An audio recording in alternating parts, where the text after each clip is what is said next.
জুবিন গাৰ্গ কেৱল ছিংগাৰ বা চিনেমা বনোৱা মানুহ নহয়। এবাৰ তেওঁ ৰাতি কাম কৰি ঘৰলৈ গৈ থাকোঁতে ৰাতি ছোৱালী এজনীক বৰ বেয়া অৱস্থাত পালে। বেয়া অৱস্থাত পাই তাইক ৰেস্কিউ কৰিলে। তাইক যি মানুহ অত্যাচাৰ কৰিলে সেই অত্যাচাৰ কৰা মানুহৰ এগেইনষ্টত তেওঁ কেছ দিলে। কেছ দি তেওঁ জিকিলে। জিকাৰ পিছত সেই ছোৱালীজনীক তেওঁ নিজৰ ছোৱালী বুলি এডপ্ট কৰি ল'লে। সেই ছোৱালীজনী মই আপোনালোকৰ আগত চিনাকি কৰিব বিচাৰিছোঁ। কাজলী আছে মোৰ মাজত। কাজলীক মই জন্ম দিছোঁ। আমি এতিয়াও ছোৱালীৰ ওপৰত যেতিয়া অত্যাচাৰ হয় সদায় ছোৱালীৰ দেহটো চাওঁ, অত্যাচাৰ কৰা হাতখনক আমি কেতিয়াও গুৰুত্ব নিদিওঁ। তেওঁ দিছিলে, কিন্তু তেওঁ হাতখনক শাস্তি দিছিলে আৰু অত্যাচাৰ হোৱা ছোৱালীজনীক নিজৰ বুলি আপন কৰি লৈছিলে। সেইজনী কাজলীক মই আপোনালোকৰ লগত চিনাকি পাৰিছোঁ। তাইক মাইকটো দিছোঁ, তুমি কবি কিবা এটা কওঁ জুবিন দাৰ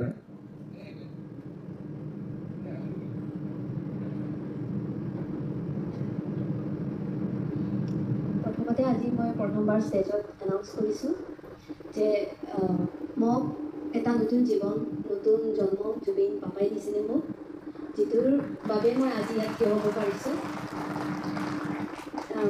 এইদিনাখন ই যদি মোক উদ্ধাৰ নকৰিলে মই আজি ইয়াত নাথাকিলোঁ হয়, আপোনালোকৰ ওচৰত থিয় হয়।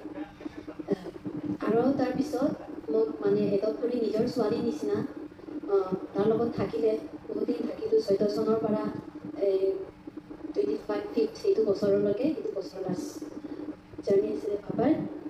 এইটো বছৰে মানে লগ নাপালোঁ, মেছেজটো চলি আছিলে, কিন্তু মানে ভাগ্য নহ'ল মানে লগ পাবলৈ। তাৰ পৰা ছিংগাপুৰৰ পৰা অহাৰ পিছত লগ ধৰিম বুলি কথা বতৰাটো কৈছিলোঁ, কিন্তু কপালত নাছিলে মানে।